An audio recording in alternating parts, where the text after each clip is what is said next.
What's going on, you guys? TBR here. Welcome back to the channel, and welcome back to another King of Fighters All-Star video. In today's video, we are going to be talking about a topic that a lot of people have requested from me, and so today I figured would be a good opportunity to go ahead and cover it, and that is going to be why time-limited rubies exist, how to use them, and what to use them on.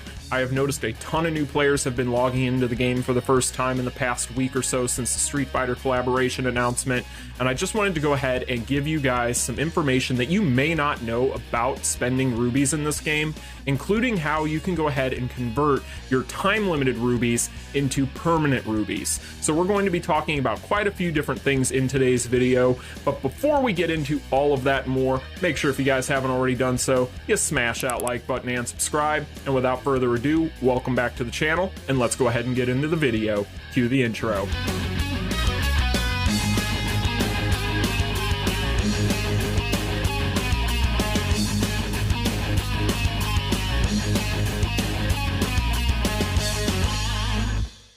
Alright, you guys, so like I said in the introduction to today's video, we're going to be talking about free login rubies and how to spend them.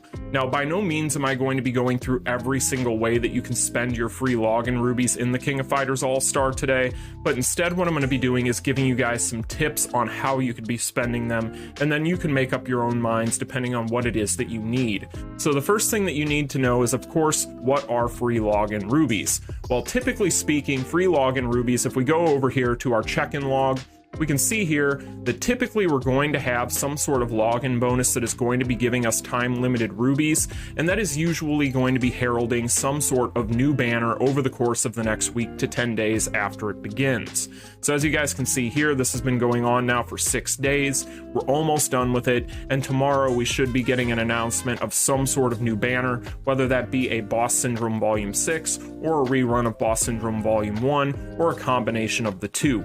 Either way, we are going to probably be having a banner coming up, which is usually why they give us these. Now, that is going to be tip number one. You want to always make sure that you wait to see what it is that you are going to be getting as far as banners are concerned, so that way you can make sure that you spend these correctly. Now, usually what I do is I tell people to wait at least until a banner is announced during the time that we have these login rubies, just so that way you don't regret spending them. So definitely be patient with your login rubies. If you were to check these right now, these currently have 8 days remaining on them, so I'm in no hurry to spend this. So what you can do is just be patient, and sometimes even wait till the last couple of days if you're on the fence about something. Maybe there's a banner that you're just not sure about and you want to wait to see what other people see when it comes to those characters. That's completely fine. You have plenty of time, generally speaking, with these in order to make that decision. So that is going to be tip number one. Be patient and wait to see whatever banner is going to be coming that these things are going to be foreshadowing. So the next tip I'm going to give you guys is going to have to do with some of the miscellaneous ways you can spend these. Now again, I'm not going to be going into every single way you can spend rubies in the game, but I'm going to give you guys a couple of tips on how I like to spend mine. So the first thing that I would recommend to you guys is actually using them to expand your battle card storage. Now, a lot of people don't even know that this exists right off the bat when they start the game, but if you go up here to this little plus icon, you guys will see that you can actually expand your inventory for your battle cards. Now, you can also do this with imprint stones as well. However, battle card inventory, you're going to find very quickly, is going to get a lot more congested than your imprint stone inventory. So I would recommend, while you could use them for imprint stone slots, I would go ahead and use them for battle cards, because typically speaking, these are going to be things that you're going to accumulate in a lot more ways in this game than you are imprint stones, and these are going to stack up a lot quicker. So that is a big benefit there. If you wanted to go ahead and use those to your account, that would help you out a lot down the road.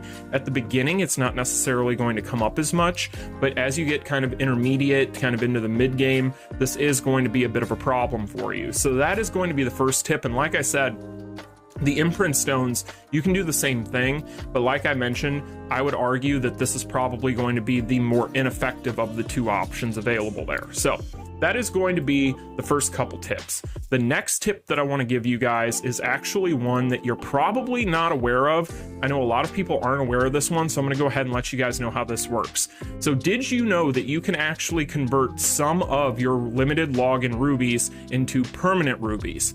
That's right, you can actually do so. However, it is a bit costly. However, for the purposes of this video, I want to go ahead and show you guys what I mean. So what you're going to need to do if you want to do this is you're going to need to go into your team relay dungeons, and you're going to see that you have your 3 normal team relays here, right? So you have your giant mighty most, your giant welder, and your giant gas tank this week. And what you can go ahead and do, if you notice down here at the bottom, you can go ahead and auto clear this again for 300 rubies. So if I were to go ahead and do this, right? Yes, I'm going to spend some rubies here, and then I were to hit auto clear, right? That gives me 3 different entries into this. Now watch what happens here. Now watch, did you see my rubies there? Go ahead and get through this. You see those? You get those for each clear, right? So that's 150 rubies, and those are permanent rubies. So you'll notice I went from 4,800 here, and I went up here. So that is how you can actually convert some of your time-limited rubies to permanent rubies. Now, if you do that, you're going to notice that now I can no longer do that again, because you can only do that on a weekly basis. So I could actually, if I wanted to, I could go in here and I could do the same thing with these other 2. So if you guys want to take that as an option, that is a really good option as well, because what you can go ahead and do at that point, like right now, for instance, and this is just as an example, but if you were to want to do that right now, to go ahead and bank just that many more rubies, which at that point, if you really think about it, is what is that? That equates to what, 450 rubies at that point, 150 times 3. So you could actually bank an extra 450 rubies to go ahead and save for the Street Fighter collaboration, since we know that these time-limited ones are not going to last that long. Now, of course, this is going to be costly. It isn't going to be a one-for-one trade. You know, you're basically giving up 300 rubies for 150 rubies. However, when you consider the fact that you're giving up time-limited rubies for permanent rubies, that's actually really not that bad of a deal. Now, the final thing I want to go ahead and show you guys here, because we could go on all day about different ways you could spend these. You could even make an argument for maybe using them for some of the stuff in the secret shop. However, I would argue that that would probably be a waste. Another way that I use mine quite often, because I really don't have a choice whenever you get these, but still a really good option, is to build yourself up in things like Absolute War. Now, typically speaking, I'm going to be in the top 100 to 150. And so really what would happen here is I would do my normal 3 daily entries. As you guys can see, I haven't done mine today. So if I were to do my normal 3 daily entries, I'd be close to the top 200, and then I would go ahead and use 10 rubies for each additional entry to continue to climb the ladder. This is a really good option for people out there if they want to do that, because you're not going to be using your normal permanent rubies, and you can actually get yourself some extra fame during the time that we have these time-limited rubies if you wanted to do that. You could even go ahead and refresh your roster for 500 rubies after you've used up all of your characters for additional runs. So there's plenty that you can use here, and this is actually really good if you want to build up your fame instead of going for whatever is currently on a banner. It's a really good option, and I would highly recommend it for those of you out there who are wanting to build up your fame and don't particularly like whatever banner is currently running at the time. Now, one last thing is, of course, the unified banner. So you can always go in on the unified banner or the card banner. I would say that this is only something that I would do if you, one, really just don't like the characters that are currently available on the limited banner, you're brand new to the game and everything on the rate up is going to benefit your account, and you're somebody who really just doesn't care at that point about using those on those other things, because those other things that I just mentioned might actually be more beneficial in the long run, like maybe your battle card storage and so on.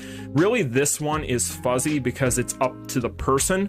So that is going to kind of depend on where you're at in the game and what you have. There is definitely an argument to be made if you're a new player and you still need characters to get through game content, that would actually be a good investment, especially if you don't like whatever is currently on that limited banner. However, I would then counter argument that with the fact that even if you might not like those, they are technically going to be a lot better probably, but at the same time, it's up to your preference. However, I would be remiss if I didn't at least mention that. I wouldn't recommend this method. This is probably the last thing that I would possibly use them on, but at the same time, I just wanted to make sure that you guys knew it was available as an option.